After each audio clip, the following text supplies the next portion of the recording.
A few years back, when I was in my second year of college, I had a membership to the local YMCA. It was actually pretty legit for the price, and best yet, it was open 24 hours.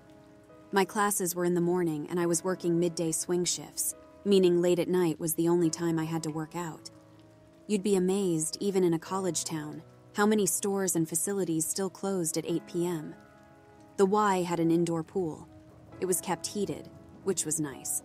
But whoever was in charge of the chlorine had a really, really heavy hand, which was not so nice. Like, sometimes it made your eyes sting with the acrid chemical smell. I love swimming, though, and for the price, it was well worth it to slap on some goggles and just get used to it. I was over there on some random weekday swimming laps. It was a little busier for the hour 9, maybe 10 o'clock than usual. One lane had a couple of old-timers swimming laps. I was somewhere in the middle lanes doing the same. Between us, one of the lanes had a few guys. They might have been late college or just out, and they were dog paddling and talking amongst themselves. On the deck area around the pool were some deck chairs for people to drop their stuff, but no one ever really sat on those. I mean, indoor pool. Sunbathing wasn't an option, and even if it was, I swam at night. Why anyone would choose to hang out by the pool was beyond me. That night, the chlorine smelled so strongly I couldn't get used to it. But that night, even this area was busier than usual. There was someone sitting on one of the chairs, facing the pool.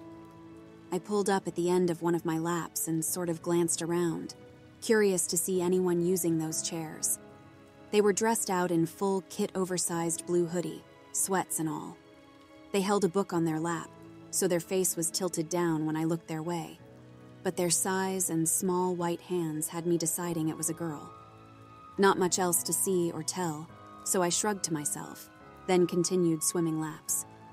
But I kept looking back at her as I swam freestyle, turning my face in her direction as I took my breaths.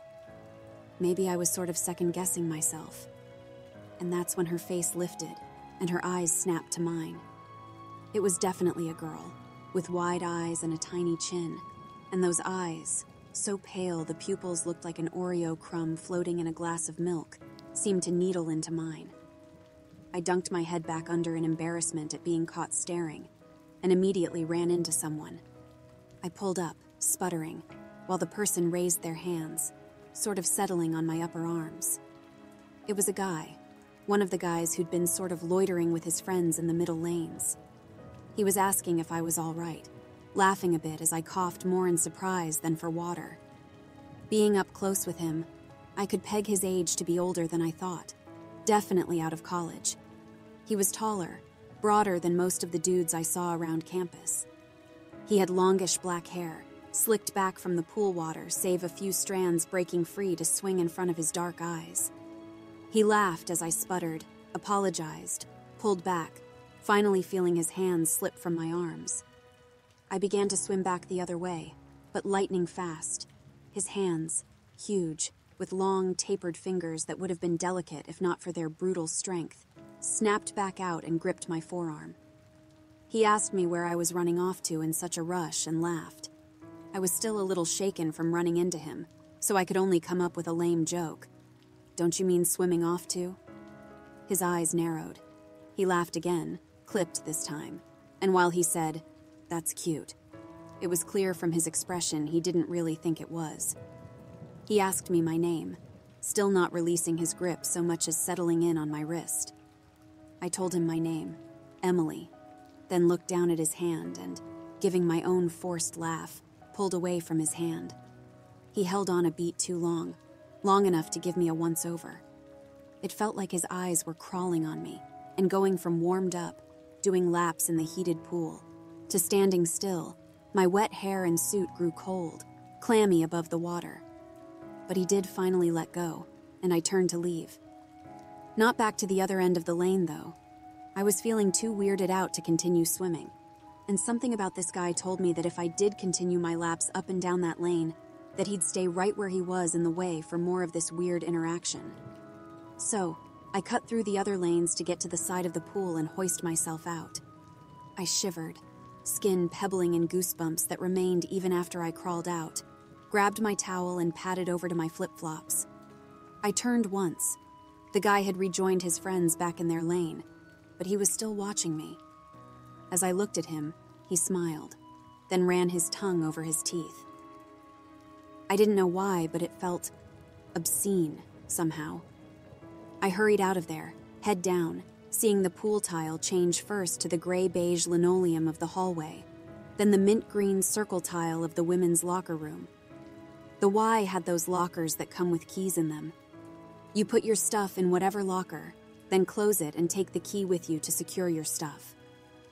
I opened my locker, dumped off my goggles and stuff, and walked back to the showers to rinse the chlorine out of my hair before it hit broom bristle consistency.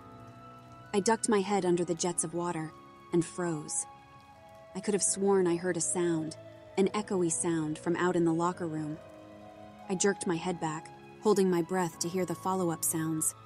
If someone had come in to get stuff out of their locker, then they'd shuffle, drop stuff on the bench, close the locker, make more sounds. But I heard nothing.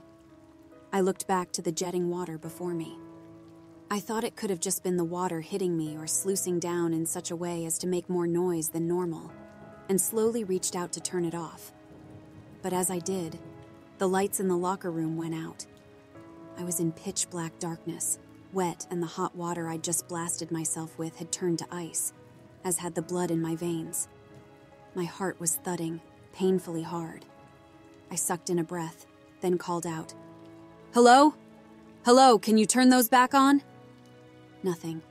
No sounds. No light. Shit. I stepped away from the shower without turning it off. Instinctively, I was thinking that if someone was messing with me, turning off the shower, removing the sound of it pattering on the tiles, would give them a clue as to where I was. And I did not want to let on where I was. I slipped as quietly as I could out of the shower cubicles. Outside of that area, the Y had those skinny windows running along the very top of the walls. Those let in light from outside, the parking lot lights shining LED bright. I felt my lungs relax as I crept through. Being able to see gave me more confidence. I slowly walked along the rows of the lockers, peeking around to see if anyone was in there. But I saw no one. No echoey sounds. No one lurking around the corners. There was no one there but me. After a full walk through, the tension finally broke. I huffed, more annoyed with myself as my mind now began to replace the original panic with calm, sensible logic. I thought to myself, calm down. It was probably a motion sensor that controls the lights, and it didn't see you in the shower. Why are you acting like something's wrong? And as I thought that, the lights bloomed back on, leaving me standing there in a wet swimsuit, feeling foolish as hell. I walked back to my locker. Before, I was glad no one was in there waiting to strike. Now, I was glad that no one else saw me acting like a scaredy cat, creeping around the lockers looking for someone that wasn't there. I strode over to my locker and paused only briefly when I saw the locker was slightly open. I pulled it open all the way and looked inside, but there was nothing moved, nothing amiss. I must have left ajar. Again, what was I so freaked out about? And as I stood there, I got madder and madder at myself. I had been planning to cut my night short and go back to the dorms, but now I felt indignant, like I had something to prove. The last thing I'd do at the Y was go sit in the sauna, really bake myself until I felt my bones themselves were warm. And you know what? As anxious as I was, a good long sit in the heated room sounded great. And that's the lie I told myself over and over as I wrapped my towel over my suit and padded out of the locker room and down the hall to the sauna. It wasn't on when I arrived, pulling open the thick wooden door, so I started the furnace and checked the water level on the steamer first. It started right away, and the room began to take on that misty, hazy look right away with a blast of warmth. Good. This is normal. Everything before was just me being dumb. I sat back, letting my towel slip off my chest to pile up around my waist as the air grew more and more cottony, thicker and thicker with the steam. It was so relaxing. And I was so keyed up from adrenaline before, and now I felt myself almost floating, hitting that sort of half-awake doze where you're not really asleep, but skimming along the surface of it, your limbs beginning to leaden. And the door to the sauna creaked open, My eyes were heavy-lidded, and I felt slow, dozy, a bear in hibernation, but that ripple of panic seared up my throat. I flicked my eyes to the other end of the long, narrow room to see who was coming in, but through the steam, all I could see was a silhouette. A tall one. A broad one. I knew it was the creepy guy from the pool before I could see his dark eyes piercing through the gauzy air. My skin tingled like electricity, but I couldn't move. It was like sleep paralysis. My mind was awake, my eyes were fluttering to widen, but I couldn't do more than a whispered groan. He advanced through the mist, swirling around him, his eyes on me. He was saying something about how glad he was that I hadn't run off, how he wanted to get to know me better, all the while advancing upon me, coming closer, closer. My eyes darted around the room. The steam was really overdoing it that day. It was like we were literally in a cloud. I couldn't even see the door at the far end of the room anymore. Just the bench I was half laying, half sitting on, my own legs disappearing into the white puffs of steam, and the man approaching through them, emerging gradually like a rock at low tide. Inwardly, I was screaming at my limbs, telling them to move, stand me up, run me away. But the most that I could seem to rouse from my dead arms and legs was the feeling of my hands beginning to shake. My voice as I spoke back even sounded eerily calm, even as I outright asked him, "The locker room?" He smirked. Usually all we're interested in is a wallet or a smartphone. Of course, I thought. My locker. I hadn't left it ajar. He was still speaking, standing close to me, close enough to reach out and touch me. But a babe like you? A little more to offer. He paused, then mockingly frowned as his voice took on a faux indignant lilt. That little trick with the lights wasn't very nice, though. The lights, I thought. The lights that had turned off while I was in the shower. But it wasn't me. And he's acting like it wasn't him. But if it had been motion sensors, he was out there, moving. My thoughts cut off as he bent at the waist, coming to eye level with me, though his eyes bounced from mine to lower down my body. But then again, if you were playing a little game with me, then you won't mind me playing a little game with you. He was so close. But the steam was thicker and thicker, and it even faded out my vision of his face as close as we were. As though he thought the same, his hand came out, grasping, then moving a strand of my hair from before my face to behind my ear. He cupped his hand around the back of my neck and began to pull me closer, closer. I was shaking now, but frozen, the closeness of him scaring me half to death. His huge hands, the strength he'd shown grabbing my arms out in the pool. It would take no effort at all to close it around my windpipe, crush it. My mind was racing. And where we were and the hour? Who would hear if I screamed? Who would? A scream sounded, howling, screeching. The hand around my neck jerked away and the man fell. No, was pulled back into the clouds of mist. I was stuck, not just from the sleep paralysis that drugged my body, but also from the shock. 1 second I could have counted his eyelashes, and the next. All I could see was the vaguest sense of movement, long, dark shapes thrown back and forth. The screeching howl cut off, but the other sounds, oh God, it sickens me to remember them, those weren't muted. The gasping, the burbling wet and thick, the chewing, the steam running down my skin in rivulets was mixing with the tears falling from my eyes like they were being poured. More scuffling, silence, a dripping, distantly. Then from that damned thick smog, I saw another black shape coming closer. The stink of chlorine cut through the room. Chlorine and... My nose wrinkled. Something else. More chemical. Harsher. Her eyes were still so pale, the pupils looking lost in the whites. But now her cheeks were flushed, and I could see more of her than the impression of her pointy chin. She ditched the oversized hoodie, too. Now I could see she was just as thin, angular in body as in face. The girl from the poolside. She stepped forward, regarding me. The lights? I blurted my question, my mind clearly still stuck back on what the man had said about the locker room. She cocked her head at me. Easier to hunt in the dark. You were alone. but then she raised an eyebrow. Were. We sat like that, locked in place for a moment longer. I couldn't think of what to say or do, but reflexively I blurted, "Thank you." She paused. Her mouth was a thin, red line. Then, slowly, horribly, she grinned.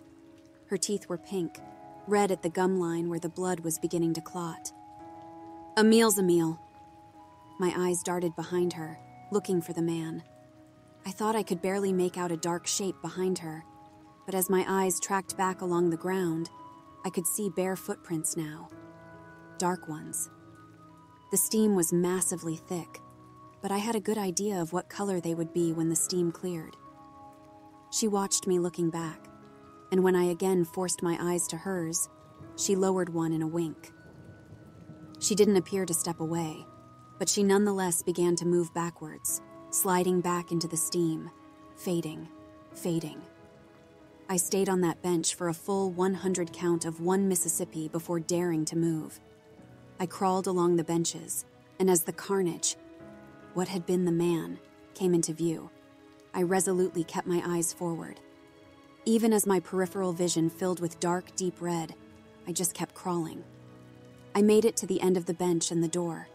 Where the panel was to turn on the heater, and the tank was for the steam, I saw she'd jammed something, a wrench, maybe, into the works, opening the drip valve, forcing more water through.